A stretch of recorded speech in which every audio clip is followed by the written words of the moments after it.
the common assumption is that HIV is spread by commercial sex workers. But I want to tell you, Waziri, HIV is not spread anymore by commercial sex workers.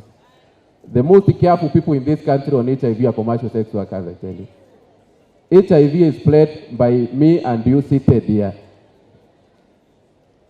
Ile uliona kupima ya macho hapa. Kiangalia Waziri unasema hii ni negative.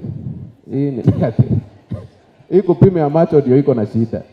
Tukiacha hii kupima ya macho, hii ukimwi itaisha hata before 2027.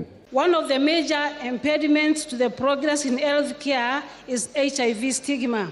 This deeply rooted societal challenge deters individuals from seeking testing and treatment.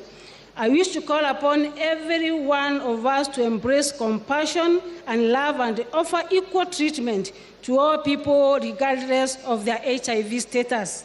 As a county, we are also committed to fostering the government's commitment to ending HIV in children by 2027.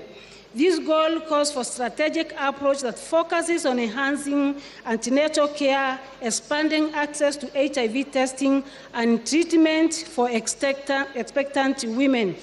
We have been told by Mheshimiwa Munene, HIV/AIDS haijiandiki kwa sura ya mtu.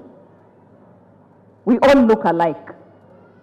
And that is the stigma that we must break.